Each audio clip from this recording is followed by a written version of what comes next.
Hey guys, this week we are doing a social media roundup, listener questions, and more, so stick around.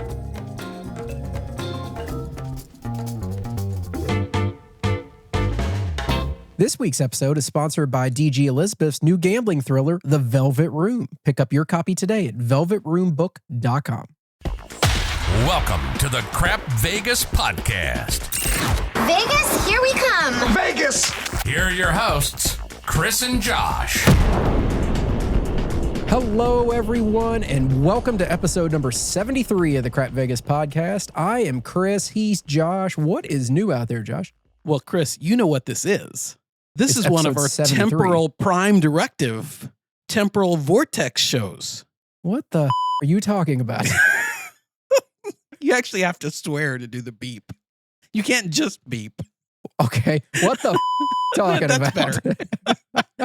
When this episode drops, I will be in Las Vegas. Oh. So right now, I'm in Las Vegas. This is one of those horrible episodes That's where right. you're there, we're pretending that we're recording it. That's right. Yeah, it's a whole thing. I have a hard time keeping track of what's going on. I know. But other than the fact that I am in Vegas right now, as this episode drops, this past weekend, Chris knows this already, but this past weekend, I was all by myself for the weekend. My wife and our kid went off to visit family. And so I was there by myself, which I don't get a lot of weekend alone time very often, unless I'm in Vegas or something like that. Sure. And which was really fun because I got to watch the conference championship football games. Yes. And I had planned out, I was going to get pizza and sit down and watch the first game, really Triple enjoy pepperoni, it. right? Triple pepperoni, exactly. But the only Perfect. problem was about 15 minutes into that game, the game was out of hand. The Yes. Commanders were getting killed. And I'm like, well, now I'm bored and just want to watch a movie or something. Yeah, not the best game to kick off the conference championship week, but you know what, Josh? Like I said last week on Fading Crap Vegas when we were recording, the Bills Chiefs in my eyes was the Super Bowl. Yes. That's the best game we're going to have this year, and it did not let me down in any way, shape, or form. It was quite a game. It was really an exciting game for sure. Anyway, so I ended up watching a little bit of the movie. Well, I watched the whole movie over the course of the weekend, but I watched Twisters. I hadn't seen Twisters yet. Oh, I saw that in theaters with my daughter. We really liked it. It was really good. It was a lot of fun. A lot of homages, if that's the Oh, yeah, to plural the of- original? To the original, yeah. Yes, 100%. But no, So great movie. Is that a plural of homage? Homages? Good question. I don't think I've ever used it in the plural before, but is It's it not this on my show word that- of the day calendar today. I was going to so- say, is this the show where we had like a dictionary.com It is. sponsored segment last time? Ames Ace, that's what it was. Ames Ace. Ames Ace, yeah. 'Cause I Have you used I that gotta throw since it in when the I past throw. 2 Well, weeks? I haven't been to. Well, yeah, I guess I'm there now. Okay, perfect. Mm-hmm. But with all that, Josh, being said, why don't we just at least let people know how to get a hold of us? Good plan.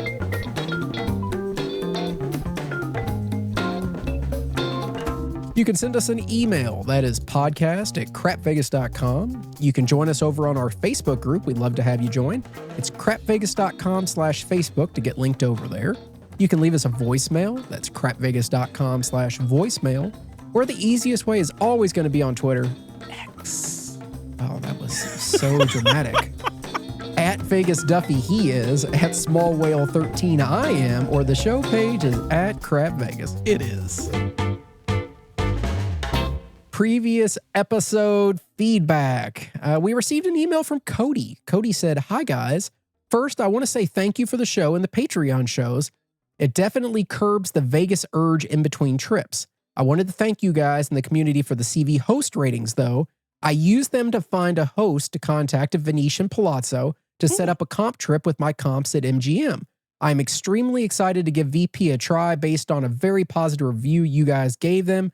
Thanks again for everything, Cody." And Cody, I'm really glad that site was able to help you a little bit.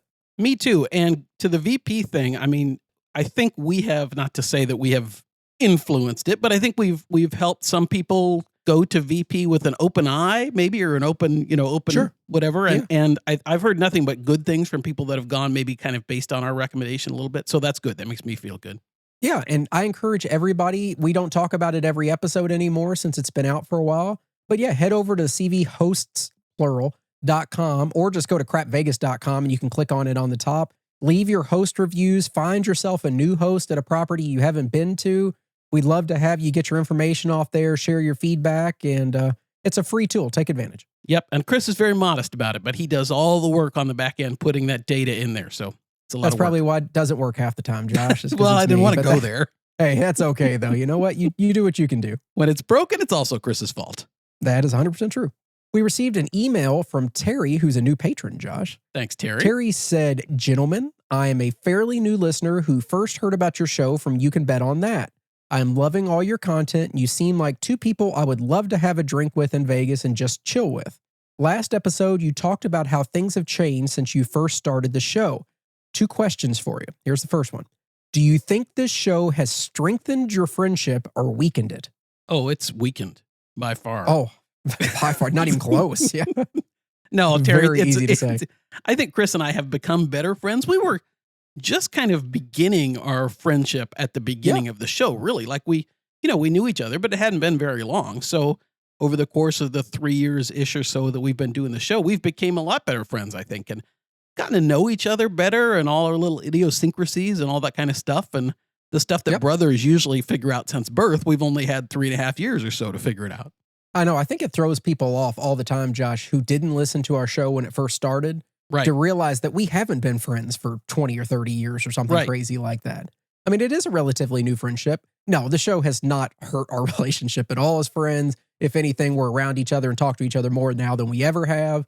So no, it's been a great benefit to both of us. Yeah, and I think we talk about doing things. We don't get a chance to really because of our geographies, but we talk about doing stuff not gambling related a lot and trust that it'll happen over the future and that kind of thing too. Yeah, I've been pushing Josh. I think this actually comes up on a later question down the episode, but I've been pushing Josh recently a lot to try to plan a ski weekend with me just to overlap because I think that would be a lot of fun. Yeah, for sure. His second question, Josh, do you think your love for gambling has increased or decreased since the show first started? I think my love of gambling is probably the same. I think as we've talked about on other shows, I think some of the things that I've done in Las Vegas, I do differently because of the show.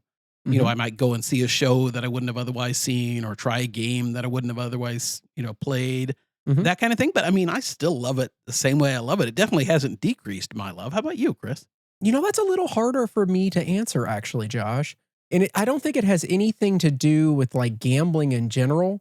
It's just overall, I found my life is a lot busier now than it was 3-4 years ago or whatever it was. So I just don't have the kind of free time that I used to have. And there are times now where in my free time, I'm like, I don't know if I want to go gamble in my free time because I don't have that much of it. So it's probably why I've taken less and less trips each year. I think like if you asked me 2-3 years ago, I would solidly take 10 to 12 trips a year.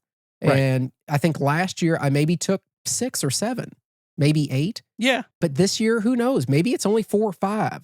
I'm not saying that I don't enjoy it while I'm there. It's just I've found the busier I get, the less time I have to devote to it, which is good and bad at the same time. I still love it while we're there. I still have a great time with Josh when we go on our trips. I still like taking solo trips. It's just I don't seem to be able to find as much time as I used to.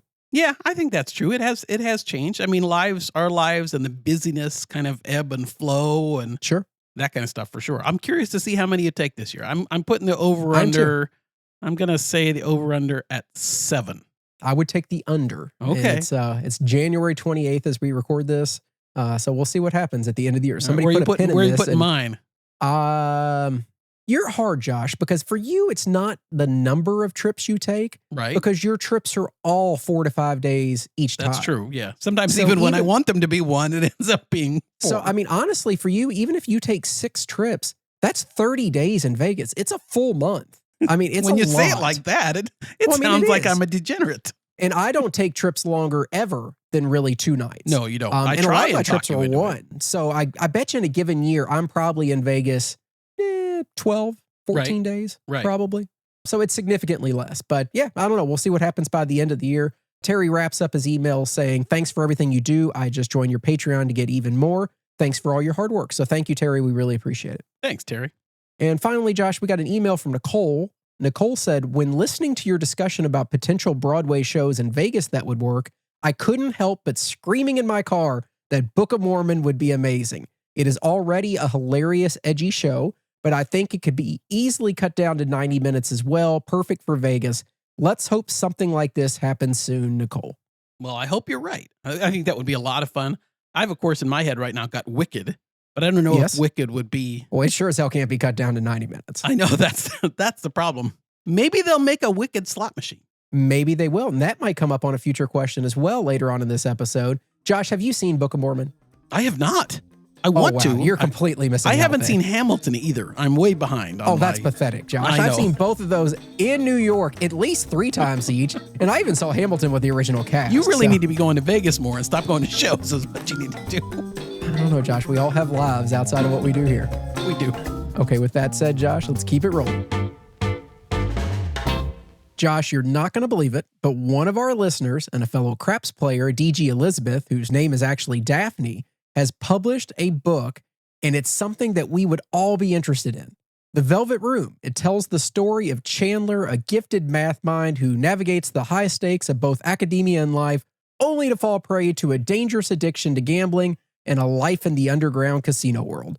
Struggling to reconcile his analytical mind with his desire for thrill, he discovers that while numbers may predict the odds, there are some things in life you can never plan for.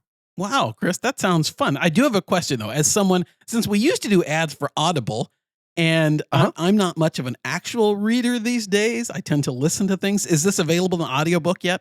Oh, you know what? I didn't ask her that, but I'm going to assume the answer is no, because she didn't mention. I know it's on paperback, hardback, and Kindle, but I didn't hear anything about audiobooks. So do you have suggestions on who should, reenact this for them? Oh, that's a really good question. I have to read the story to get a sense of who what voices would be best and that kind of thing. It wouldn't be me. I'm going to say it's not me, not even having read it yet. I don't particularly want to do it either. Although I will say, Josh, I received an advance copy of this book since she was a listener of the show. It was great. It was a quick read. It was fun. I really liked it. Some of the areas even felt like it mimicked my own life other than some of the crazier things that happened. So it was just a lot of fun. It's like 200 pages.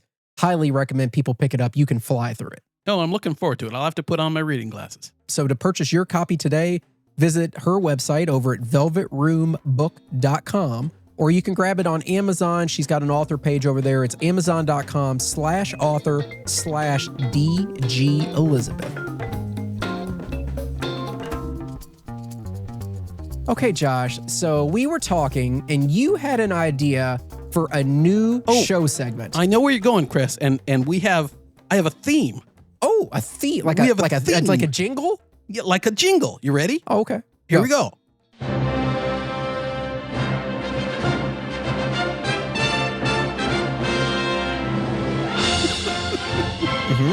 Now, I'm going to tell you this goes for a little bit. We have to let it breathe. I've been told in audio broadcasting, you have to let the music breathe. Oh, okay. So talking over is probably not a right idea. Huh? No, that's okay. We can talk. We can have conversation. You'll know when to chime in with what this segment is. It'll be clear.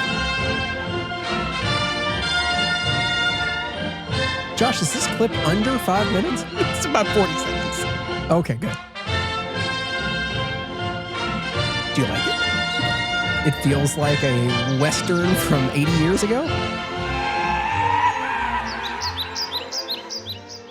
Oh, I guess I'm supposed to chime in now. This is where you chime in, right? And say, guys, welcome to the Crap Vegas Social Media Roundup.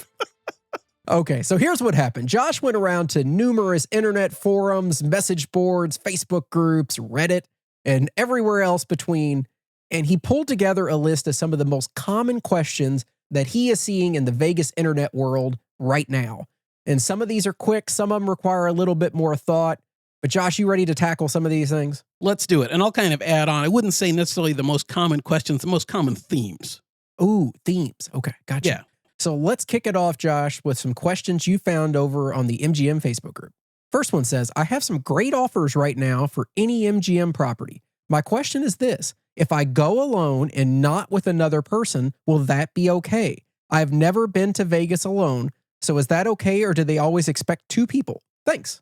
That's a great question, I think, because a lot of people wonder about going to Vegas alone. And Chris and I, you guys know if you listen to the show, you know that we have gone alone and like going alone. And I don't think it's something you should be afraid of in Vegas. I don't think you should be afraid of going to even a nice restaurant like Delmonico's, to use our Venetian Delmonico. I always pluralize it.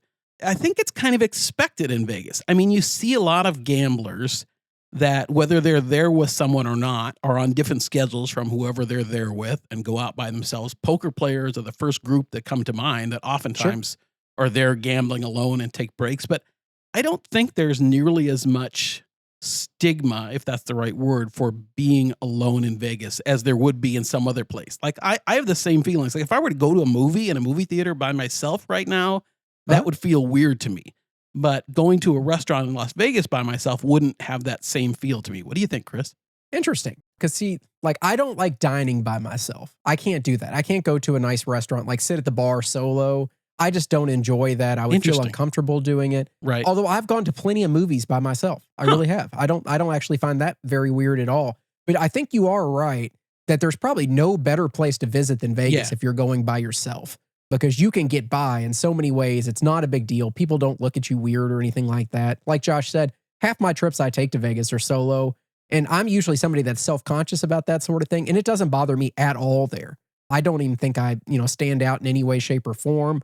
But if your question is asking along the lines of, does it matter from an offer's perspective or anything like that? No, they're not banking in two people's play into that one person's offer. It doesn't matter if you go by yourself, go with another person, go with a group of 10. Just be you, use your offer, and be happy. Now, what would you, if you were eating at like Carbone by yourself and all of a sudden a violin player came up and started playing you some romantic song? Some sad music or something. Sad.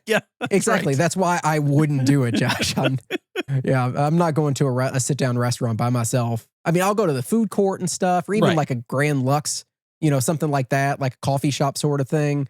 I'll do that, but I'm definitely not doing a fancy sit-down restaurant. I've eaten definitely at Prime at Bellagio by myself. I'm trying to think of like the fanciest restaurants that I've eaten at by myself. That's probably one. And I'm not shy about it. I'll pull out my phone and watch some show on Netflix while I'm eating.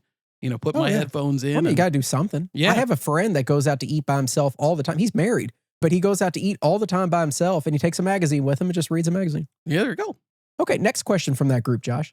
Flew into Vegas yesterday, staying at Park for the first time. Very happy so far, except that I stupidly dropped a bank envelope with $500 in it at Aria. So here's the question that comes from this. Josh, have you ever lost or found something in Vegas, and what did you do with it? The only things I can think of that I don't think I've lost any money that I know of. Sometimes I think I've lost a chip, and I'm always paranoid. Sure. I drop them at the craps table sometimes, and I'm scrambling around looking, and I'm pretty sure I didn't drop it. I have definitely come home with money that I forgot that I had. I think you and I have both found money in our bag, and we're like, "Oh, that's cool!" Thousands of dollars in my backpack before that I did not know was there. I found a $100 chip at a craps table once and gave it to the dealers. Okay. And this was at Bellagio. And I think that the dealers, the way it works, at least this is my kind of anecdotal understanding, is that if you find a chip and give it to dealers, and maybe it's the same if you find the chip and just keep it yourself, but if you were to report it, if nobody claims it in a certain period of time, like the dealers, for example, get it. Okay. So interesting little tidbit, I guess. But so the dealer, I checked back like last time I went, and the dealer said, nobody claimed it, so we got to keep it, kind of that $100 or whatever. How about you? I've found tons of chips on the floor, like $5 chips, maybe a quarter here or there. Right. Somebody dropped it. They thought it went under the table at some point, I'm sure, before me. If I find something like that, I'll just pick it up and move on. I might give it to the dealers. I might just throw it in my rack and they'll get it eventually anyways. I don't pay much attention to stuff like that. I guarantee I have lost money in Vegas before and not known it.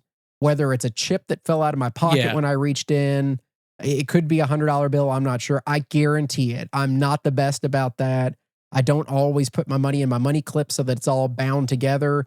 And when I usually have a decent amount of chips in my pocket, I guarantee I've been sitting at a slot chair or something and one's fallen out and I didn't know about it. Yeah, but I've never found anything significant. Yeah, we've talked about before. Chris has a tendency, we kind of handle our money differently. And Chris has the tendency to carry a lot of chips around in his pocket. And I'm always paranoid about that.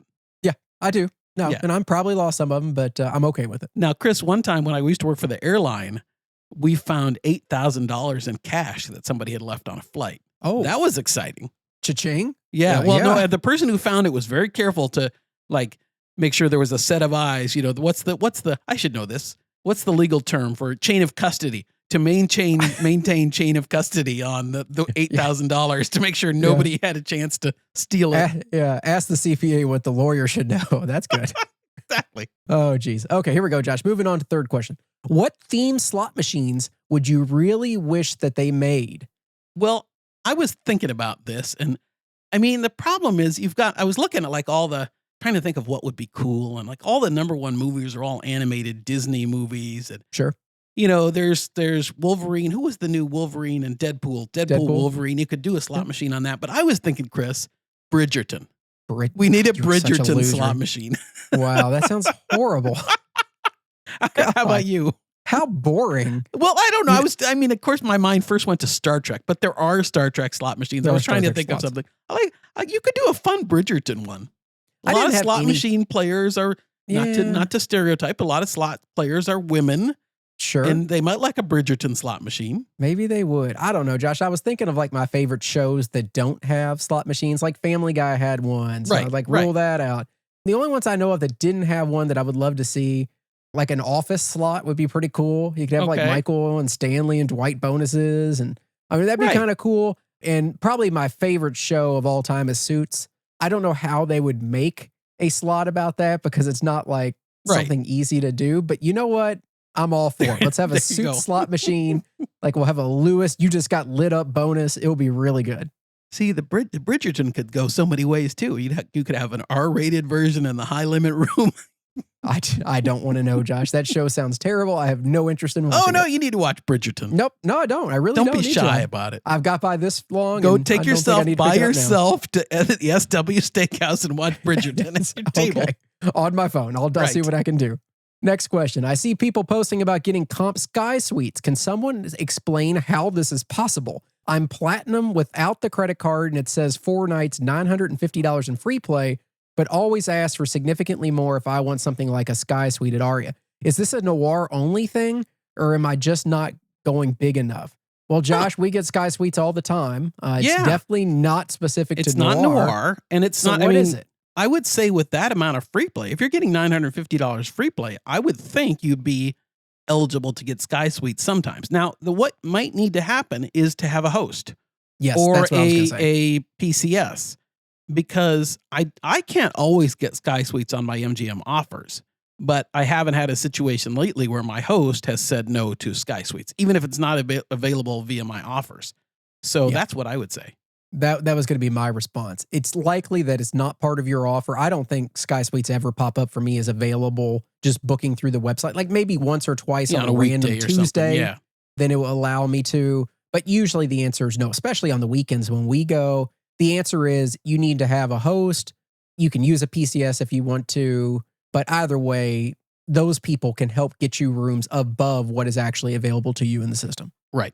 Next MGM question. Hi there. My husband and I will be staying at Vidara for the first time this week. Are the check-in lines super long in the afternoon, or should I just check in on the app? Well, I can't say specifically about Vidara and check-in lines, but I thought this was an interesting question just for app check-in. I would say unless you have access to a VIP type lounge, whether it's a platinum lounge at the MGM properties or whatever, you should always check in online or via an app if you can. Do you agree, Chris? Kind of. Okay. The only reason I would say no is because you can't get a good room choice off the app. True. If you're using the app is going to give you the first available room, whether it's on the lowest floor possible, right next to an elevator. The app does not care. No, that's true. It's going to give you the first room it can find, and it does not care where that room is. And then if you want to switch rooms because you're unhappy with it, you're going to have to go to the desk anyways.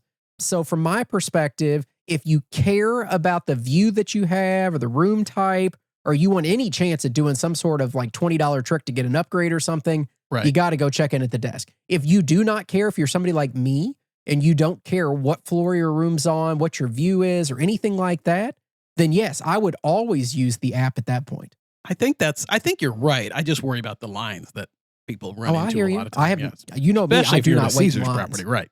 Oh yeah, that could be worse at Caesars or an MGM property. Final question from the MGM Facebook group. Where's your favorite Instagram-worthy spot in Las Vegas? Now, do you interpret that as to take a picture of something or like in a selfie? I think I would say more selfie related. Okay. I think is what people think of nowadays. Yeah, I would say the Las Vegas sign or the Bellagio fountains. If it's just taking a picture outwards, like the view of the fountains from the balconies at Cosmo, Sure, oftentimes are beautiful. fantastic. And maybe you could get a nice selfie of the fountains from the Cosmo balcony. I don't You know. can. I'll I find have out. many of them. I have many of them, Josh. There I'll you send go. you one later. And for me, I would say, maybe in front of the fountains is always a good location to take inside the conservatory. It seems for me, Josh, all the good Instagram-worthy spots are at Bellagio. Well, it's a great location. Yeah. It really there are is. some good ones and now that we're talking it through, there's some good ones in the flower displays at Wynn, where the Sure. carousel is Oh, and yeah, stuff. You can get some absolutely. beautiful ones there. There's that little walkway with the flowers all around and above you that are good. Yeah, and even over at Venetian Palazzo in the walkway in between, Josh, you have the big love sign that everybody That's loves true, to take yeah. pictures in front of. That's a pretty popular spot as well. Okay, bouncing over to the Caesars Facebook group. Josh really did his work here. Person says, first time staying at the link, not a fan of the casino layout. Nobody else is either, don't worry. This is a comp stay. Am I expected to play the majority or even all of my time in this casino, or can I play at any Caesars property? Common question, Josh. This applies to Caesars, MGM, any of them. If you're staying at one of these chain properties, do you have to play only at the property you're staying, or can you play anywhere in their portfolio? That's one of the great things about those properties or those portfolios with lots of properties is you can play at any of them and it doesn't matter. It used to matter at MGM. It For the doesn't host. matter. Right. Right. If you're hosted, it doesn't matter anymore.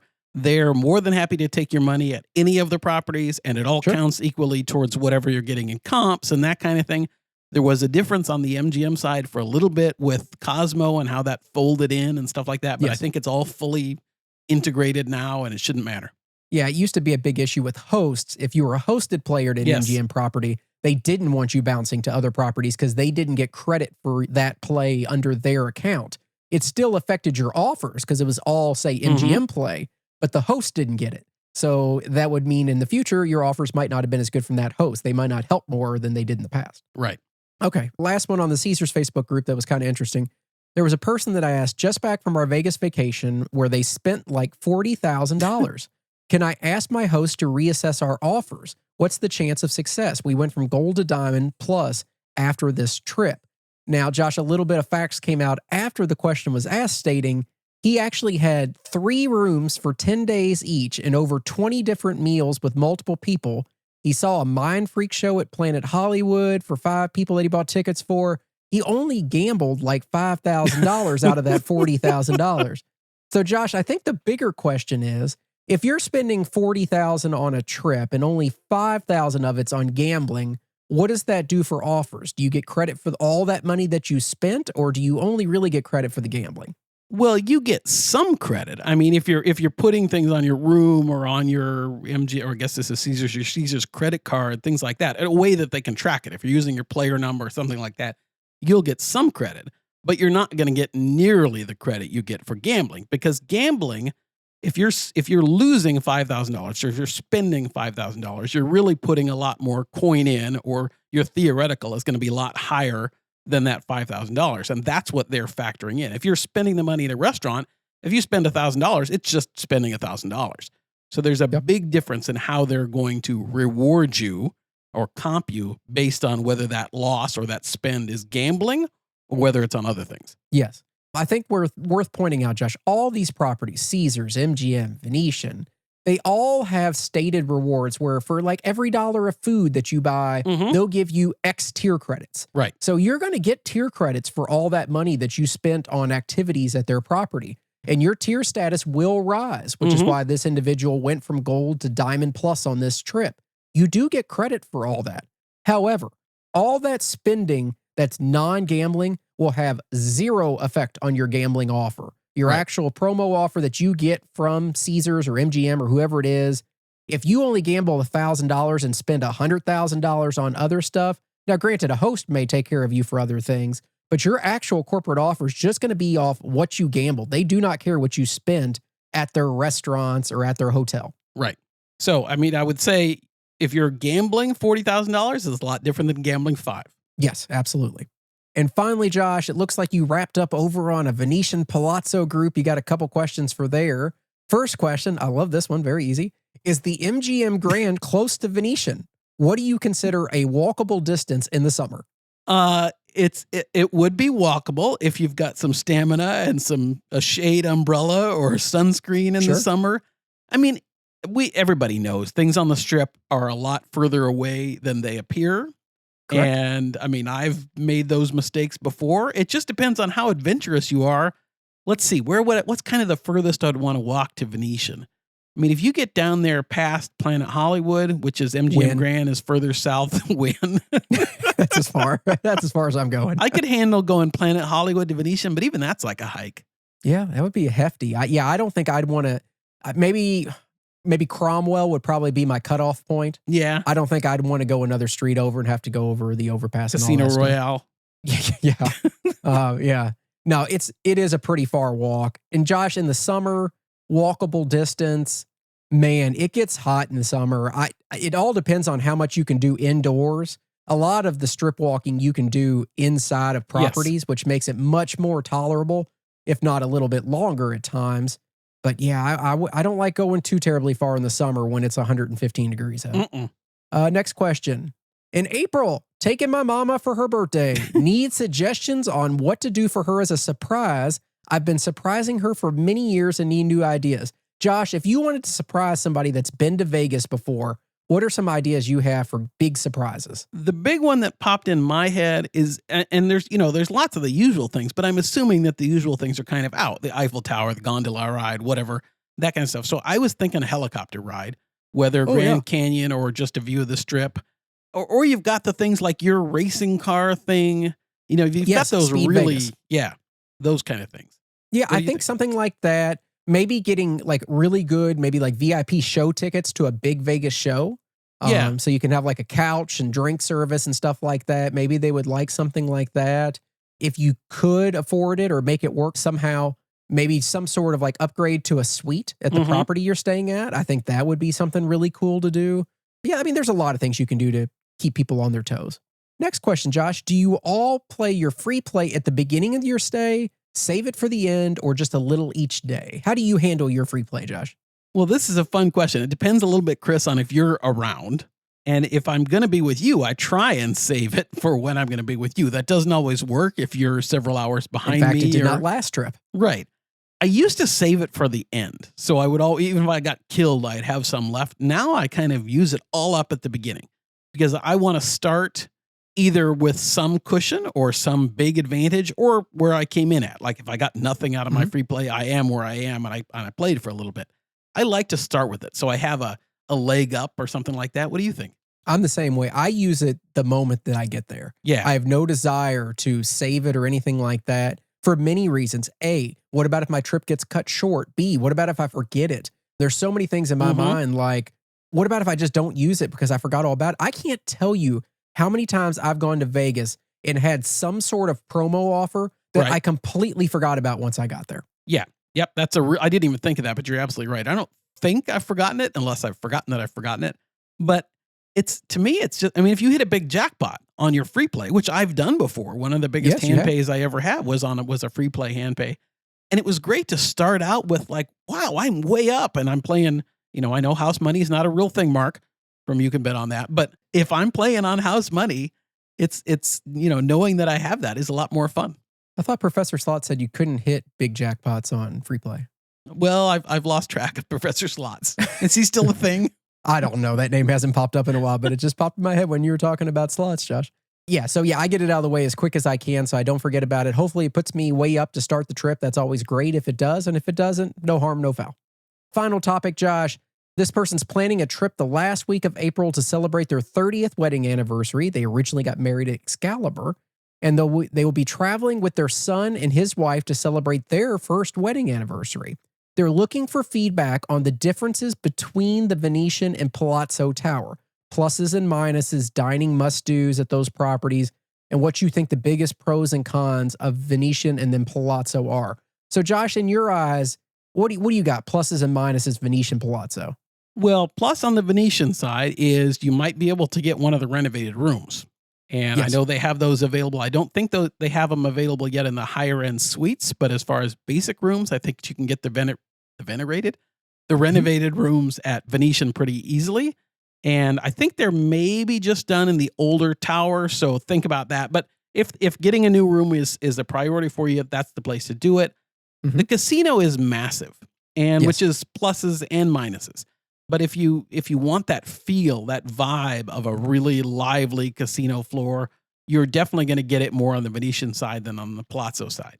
The Palazzo side, I like a lot. I like the rooms. I like a little bit of a smaller feel, but yet I can go over to the Venetian side. I love the high limit area at Palazzo, both the table games and video poker bar and the slot area. Really nice. What do you think? And the Starbucks at the bottom of the elevators. Yes, the Starbucks at the bottom is really nice. Yeah, I think the Palazzo is more my vibe, but this is all individual to people going. Yeah. I prefer the slightly smaller casino space there that's a little bit quieter. It's a more reserved. I think overall the service level's a little bit better at Palazzo than it is at Venetian. Yeah. But Venetian is, it's significantly larger. It's got that party vibe. It's got more dining options over there. There's some pluses to Venetian. Venetian has the food court that's about to reopen, which is really nice if that's important to you. But yeah, I tend to fall on the Palazzo side most of the time. So Josh, I assume that you don't have any sort of amazing outro music to get out of this segment. I don't. Good. I'm ashamed. With that being said, I'll just let people know after the break, we will answer a few more listener questions and spin the big wheel if we have time, so stick around. Oh, we'll have time. Zorkfest 2025. It's almost here, Josh, right? It's coming. We're right there. It is. We're less than a year away. Oh, good. Now, I think we were less than a year away after the last Zorkfest, but we probably were. Has a location been announced yet? Las Vegas. Other than that? Not that I've heard. Well, that's good though, Josh. I'm glad you said that because that means that our listeners can still get pre-sale tickets for $218.88 by going over to the Travel Zork website and picking those things up because I think the price changes as soon as the actual property's announced. All right, I'll take your word for it. So get those advance tickets now. Chris, I think we should take a minute, and we sometimes do this, to actually talk about Travel Zork itself rather than Zorkfest, since it is a ways away. My wife and I were talking about a trip. We went 10 years ago on a trip to Ireland. And right now, I don't know how your kids are with flying, but our kid isn't really all that crazy right now about flying.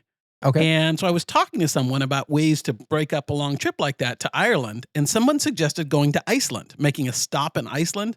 So that got me thinking about just a trip to Iceland and seeing the Northern Lights and doing all that kind of stuff. And that's the kind of trip, really some fun trip like that Travel Zork and Michael Traeger and the team at Travel Zork would be great to help you out on. If you want to do a trip like nothing you've ever done before, if you really want to live it up and have a VIP experience, Michael and the team at travelzork.travel would be a great place to go. Michael is fantastic at answering questions, about offering suggestions, about really getting a feel for what you want as a great experience on a trip and working to make that happen.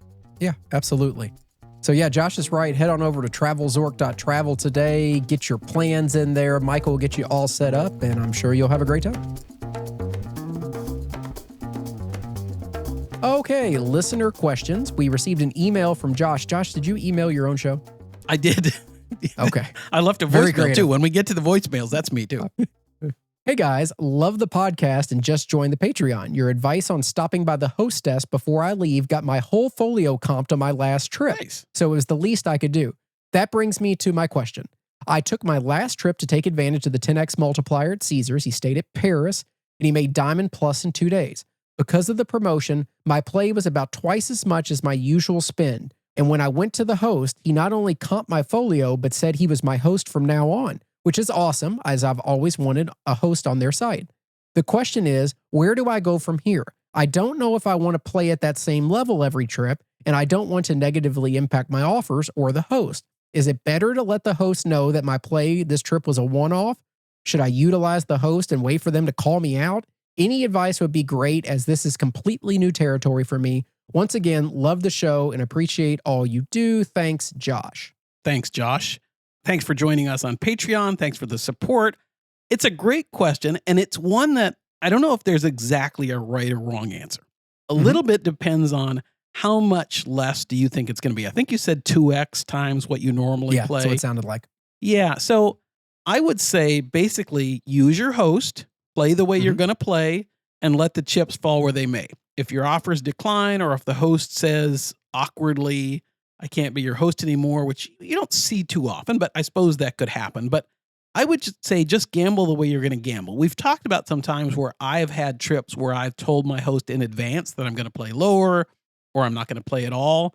But that's once I've had a pretty good relationship with a host. I wouldn't do it at first. And you want to take advantage. I mean, if you're getting a nice offer because you played at a higher level, take advantage of that. Don't risk losing it. Like, take it while you've got it. And if it declines because your play declines, that's okay too. Yeah, I would never say anything in advance of that next trip that you're going to take. We've talked about it on this show many times. That first offer, that teaser offer that comes after your first visit to a property, it's always the best. So if you give them some big bump and play, or you're a new player there and give them a bunch of play, that first offer is going to be tremendous. Absolutely go. Use every dollar of it. Take advantage of it. And if the future offers decline, which they likely will, then so be it. And if he stops answering your calls or emails, well, you know what happened. But you've theoretically earned those comps at that point. Right. You might as well take advantage of them. The only thing you ever have to be careful with is some places, Wynn is one of these places, they always remind you that all your comps are conditional and based on historical play. So you do, although this would never happen, you do potentially run the risk of, if you like no play. You sound like a lawyer, Chris. You could theoretically have a situation where they try to claw back some of the comps that they gave you because you didn't meet historical levels. Again, I've never really seen that happen before. If it was going to happen, it would be at Wynn. I don't think it would ever happen at MGM or a Caesars property, but you can keep that in mind if you want. But no, just book your next trip. Enjoy it. If the offers drop, they drop. Don't do it just to chase comps. Yeah, and it's a struggle I do all the time. And on this trip that I'm currently on, I'm hoping that I'm playing a little less than I sometimes play. And I'm aware of the fact that my offers might go down. Yeah, absolutely. We received an email from Kayla. Kayla said, "Hey, brothers. I first want to thank you all for your content over the past few years. I found your show about 3 months ago and have been listening back, and I've gained so much from your episodes. I now have a casino host, casino credit, and a better understanding of what does and doesn't matter to the casinos, and that is all thanks to you." So very nice of you to say, Caleb, before we even get to your question. I think we need a new t-shirt, Chris, that just says "Creating Degenerates Since 2022. I know, probably do.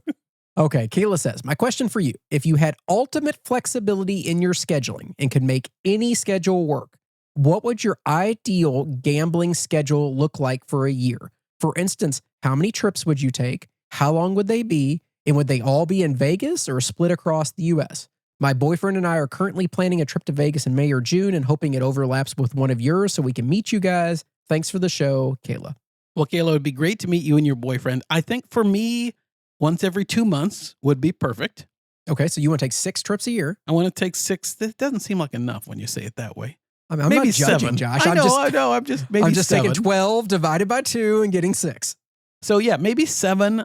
I love Vegas. I really like the city. I like doing it. That said, if there were no restrictions on all the other, life stuff, I think I would want to take 1 trip a year, at least closer to Chris, so we could play, more in his neck of the woods, whether that's Biloxi or even what's your local one?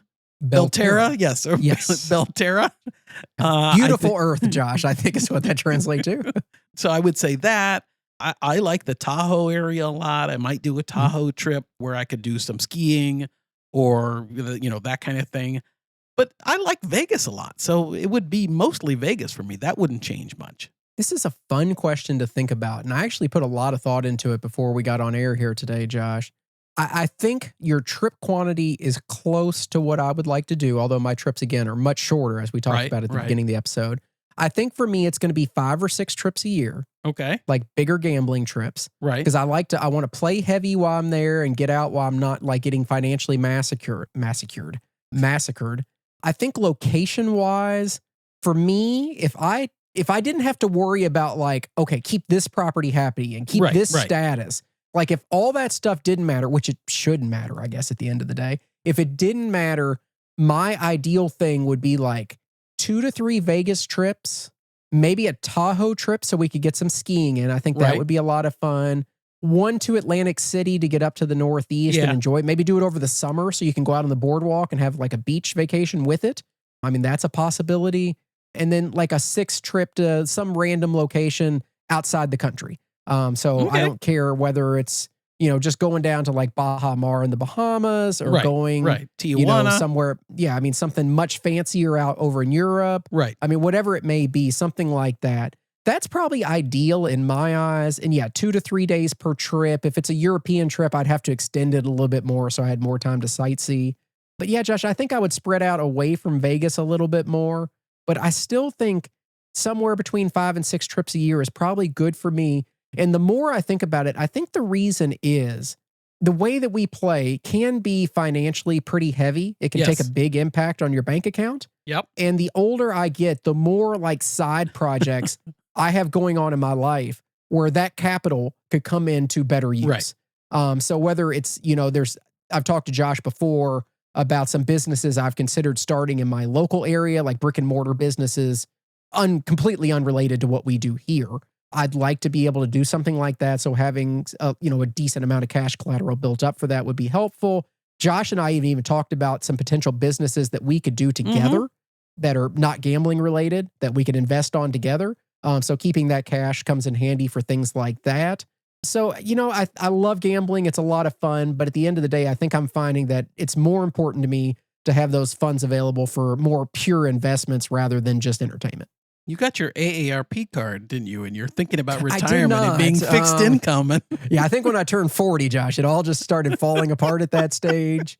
No, I mean, I mean, don't get me wrong, Josh. You know me. I love to gamble. I love everything that we do. I love going to Vegas. It's terrific. But I think I've reached a point in my life now where I'm starting to focus on what is my legacy? What is my day? What does my day look like 20 years from now? I'm starting to get to that point where everything does seem to matter a little bit more from that perspective. So I don't want to waste as much money on gambling, even though I really like it. And I feel like if I do it correctly and the next 10, 15, 20 years go really well with all these side projects, then when all the kids are out of the house, you and I are retired, we'll have tons of money to gamble and I won't have anything else really to do with it. See, that's good. I'll spend it all now. And then you can fund me when we're old, right? Yeah, exactly. Oh, are you going to front me now? Yeah. That'd be kind of nice. Okay, you front me now. Perfect. I'll be there Friday then. Perfect. You mean you are there? Yeah. Oh, yeah. No, but I'm not. Okay, final question of the week. We got an email from Carrie. Carrie said, guys, I love your show and you almost feel like friends to me at this point. So have to ask another non-gambling question, Josh. What are your all's biggest hobbies? Sports, puzzles, travel? Love the show. Keep up the great work. Josh, what do you do in your free time? Carrie, that's a great question. And family stuff. I mean, other than if we take gambling out in Vegas, I mean, the show is a hobby and it's a really fun hobby that I think Chris and I both spend a lot of time doing, so much time that it's hard to do other non-crap Vegas related projects together. It's work. I play a little golf, not as much as I used to. I don't know. In the wintertime, it's skiing. I would say that's a hobby of mine. Going up with my kids skiing has been a lot of fun. I'm trying to do more of that. I don't know. I don't think of myself as particularly a hobby person. I try. Josh knows my schedule is jam-packed. Yeah. 90% of the time. I have a lot going on. I have a lot of side things that I do, side hustles, side hobbies. Most people that have listened to this show know I'm a college soccer referee. So when we're in season, a lot of my weekends are tied up traveling for games. I do a little bit of high school on the side just to fill my schedule if I need to, but I stay pretty busy doing that. On a couple of different board of directors around my city for different companies. So, board meetings and, volunteering at events for them. I try to do that stuff as much as I can. I love to ski. I don't get to do it nearly as much as I want to because unlike Josh, I don't live right next to a mountain. Yeah, for me, it's and easy. Our local hill that we have, Josh, with like 300 feet of vertical. I mean, just like crazy steep stuff. It's only open like 2 months a year and I never have a chance to get there as much as I want to. I do play a little golf, not as nearly as much as I want to. But yeah, family is what dominates my free time. All my kids have different activities that they're involved in, especially my oldest daughter is a competitive dancer. And so I've been designated as like the full-time dance dad. So I feel like I'm constantly at dance competitions, going around town for silly stuff like that. Don't get me wrong. I love all of it. It's a lot of fun. But yeah, outside of that, I have effectively no free time. I do occasional puzzles. I used to do the Wordle all the time. I don't do that now, but I do something called Waffles every day, which is some game that's like with syrup. No, it doesn't have any syrup. I used to be a big video gamer, lots of Madden football and stuff, but I don't even do that as much. I just don't have the time. Hey, I'm right there with you, Josh. I used to be a huge video gamer. The only thing I ever find time for now to play is if a new Zelda game comes out. If a new Zelda game's out, you're going to make time I'm going to be tied up for a couple months, and that's just the way it goes. But outside of that, nothing's really interested me too. So I'm really excited about the Switch 2 announcement.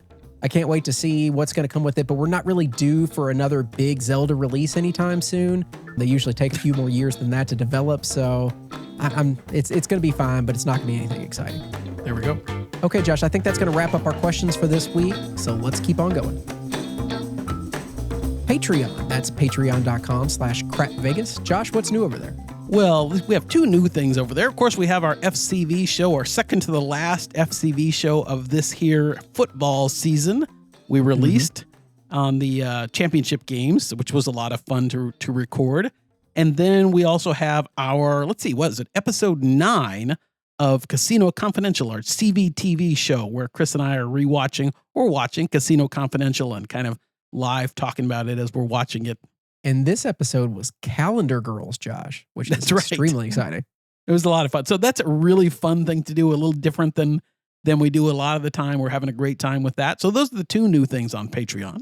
Yeah, big thank you to everybody that signed up over the past couple weeks. That's Cookie Man, Josh L., Mark M., Terry S., Boondocks with the annual upgrade. Thank you, Boondocks. Thank you. And Ken O with the annual upgrade. So thank you to you both as well. Yeah, thanks, Ken. And just to kind of make sure everybody knows, Chris and I have 2 levels available over on Patreon. Our kind of base level gets you access to all of our bonus shows, our CVP shows over on Patreon, Crap Vegas Patreon shows, as I call them. And the higher level of our Patreon gets you access to those things, plus an unedited video feed of our main show, which is a lot of fun and a great way to support us if that's something you're into. Yeah, absolutely. Upcoming trips. Josh, you're going to be in Vegas as this episode comes out, as we discussed at the beginning of the episode, and that time paradox Star Trek situation we have going on. Exactly. But outside of this trip, Josh, do we have anything else planned at this point? We've got some kind of tentative dates that we're kicking around in the April-ish time frame kind of range. We'll see. We don't have any. I don't think we've settled on a date yet, but we'll do something somewhere in the late spring probably time. What do you think, Chris? Oh, you know what, Josh? I don't know if we're going to do it or not, but we did. Even Josh got it, which was surprising. We both got an invite to head over to Wynn in late April because our host over there has tickets at the Sphere in their Wynn VIP. Oh, yeah, in the box suite. Right. to see Grateful Dead, right? I think so. Yeah, we'll see if we do that. It's an interesting idea. I mean, I've never been in a VIP I've left suite Wynn at for the Sphere. dead. I mean, I am a Did you see what I did there? I did, yes. I tried to move right past it. I'm a big Dave Matthews fan. So Grateful Dead jam bands You are like all kind of jam in the bands? same Yeah, that category. kind of- you know, yeah. I could be okay with that. It wouldn't be about the show, Josh. I would just be curious to see what an event is like in Wynn's VIP suite at the Sphere. Yes, that would be a lot of fun and something that is a special thing that we might not get another chance to do. So we'll see. And it's horribly awkward with that host. So I think that would There's be even that. more entertaining. The fact that you even got the invite was amazing since you I haven't was been there. surprised. I know. I texted Chris right away when that came through and he said, I got it too. And I'm like, well, I was just amazed I got it. I was going to be really shocked when you said that if I didn't have it, then I'd be like, what in the hell is going on? You would have been so pissed. I would have. Okay, a friendly reminder to subscribe and leave a review on your favorite podcasting app. And before I just skip past that, everybody just says, oh, yeah, I hear that. It's not something I need to worry about. Please do. It really does help the show when you put that review in there. It bumps us up to the top of the list for podcast, and it does all sorts of things. We would love to have your feedback on there. So please go on and leave that review. And yes, head over to our merch store. That's crapvegas.com/shop. We are running that huge sale on all items in the store. I desperately want my basement to be recovered and emptied out from where it is right now. I wish you all could see it. I have boxes upon boxes of different things. Everything's on sale. Go buy something. I will ship it out promptly. I promise. I would appreciate it. Okay, Josh, I think we've made it all the way through, so it's time to just sign off and say goodbye, right? It's time for your favorite part of the show. Oh, no. Here we go. Let's spin the wheel. It's time to spin the Crap Vegas Big Wheel. Are you ready? Are you ready, Chris? Oh, I'm Josh, so ready. Josh. spin the Okay. wheel.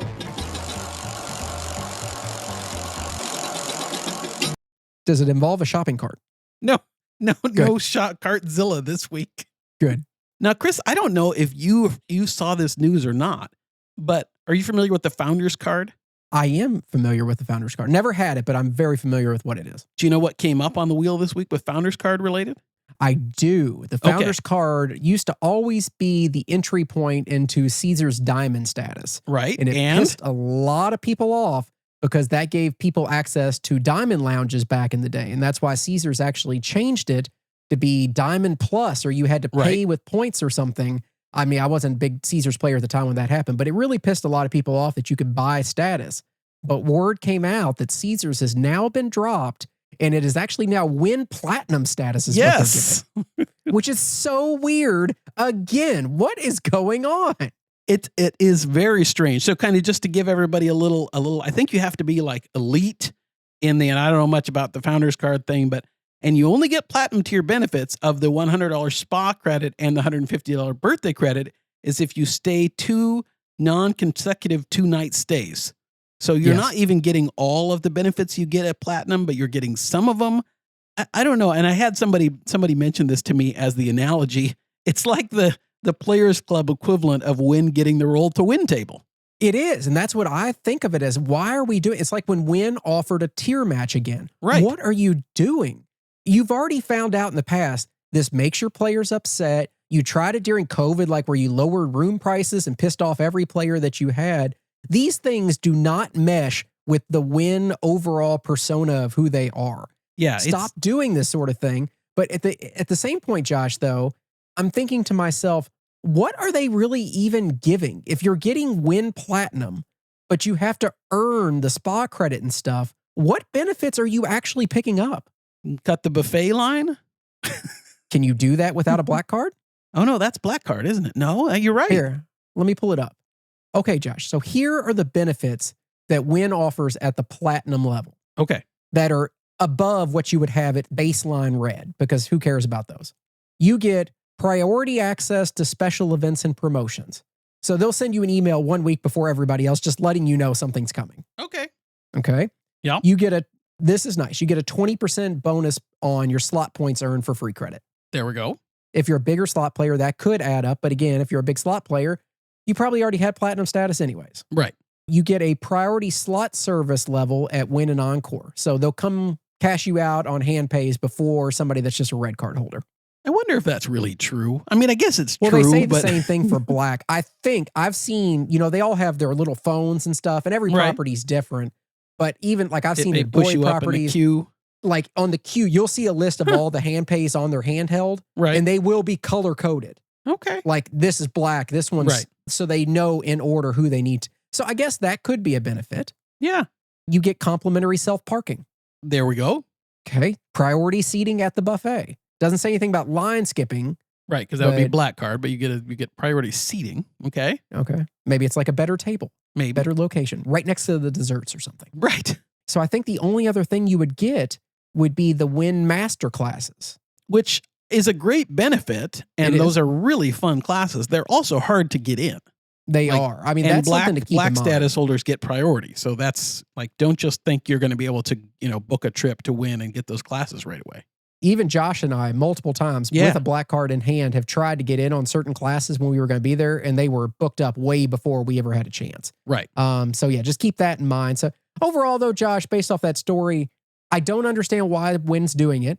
And for the people, I would never take out a founder's card just to get this benefit, because I don't think you're really even getting anything. Right. Whereas on the Caesar side, your diamond status, or your diamond whatever it was status, waives resort fees. That's not the case with Platinum at Win. Correct. You're still paying resort fees. Yeah, huge benefit. You also got the dining credit immediately as soon as that card got transferred over or whatever, and Right. your status got updated. So there were some tangible benefits that were real money immediately. Right. Anyway, just a really kind of seemingly odd move by Win, I would say here. I think this is the first time you had something on the wheel that I actually knew what you were going to say. I know. I mean, it makes me happy because That's I didn't know what was going to come up on the wheel there. So I know, good. it's just random as can be. All right, should we spin the wheel one more time? One more time. Ooh, I like this one, Chris. Ooh. This is from the Las Vegas Review-Journal. They announced it just today as we're recording. Do you know what's coming to Las Vegas in 2026, Chris? At Area 15? What? The Museum of Ice Cream. The Museum of Ice Cream. Yes, the Museum of Ice Cream, encompassing almost 30,000 square feet, 3 times the size of the other ice cream museums in New York, Chicago, Miami, Boston, and Singapore. What are ice cream museums? How does this work? The CEO says, our Las Vegas flagship represents the pinnacle of our journey, blending design, hospitality, and participation in ways that balance family-friendly experiences by day and create a global nightlife destination by night. Now, you have to get free ice cream when you go, right? The museum offers an ice cream buffet, a dessert play space, an ice cream wedding cake chapel, a pool filled with sprinkles, a pink Ooh. party bus, ice cream themed hotel suites, and more. Well, that all sounds, I guess, fun. There you No, go. I'm trying to be generous here. Well, we will have to go, or at least I will have to go to the Museum of Ice Cream. I mean, frozen custard over at Lovett's fine too. Well, yeah, no, but for the show, we'll have to check it out. Okay, we'll see For what we the can show. do. Is that all you got, Josh? One more thing I thought of, Chris. One thing that I spun the wheel one time when you weren't even looking. Whoa, I and didn't I hear didn't even. it. I know. I didn't even You mention must have it. muffled it. Did you have a I did- silencer for your wheel? Well, it just was one of those ones where the wheel felt like it was kind of broken. Oh, well, yeah. But it happens. We've used it a lot. There's the 7-Eleven experience coming up at Mandalay Bay this week in Vegas, like the 4th and the 5th, I think, at Mandalay Bay. And I thought the 7-Eleven experience might have something to do with craps, but no, it's a trade show related to 7-Eleven stores. Oh, see, that's I got all excited. I know. That's why, wasn't worthy. Probably have a bunch of free Slurpees. Maybe. Wasn't worthy Oh. of the wheel. Probably not. Okay, well, this has been a lot of fun this week. We truly do appreciate it, guys. Head on over and get a copy of Daphne's book. That's velvetroombook.com or over on Amazon. You can search for The Velvet Room.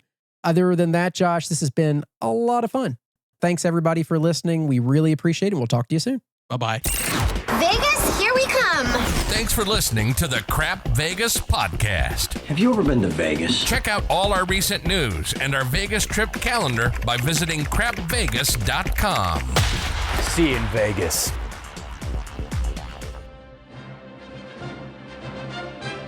We're off track. Here we are. Final MGM question of this roundup.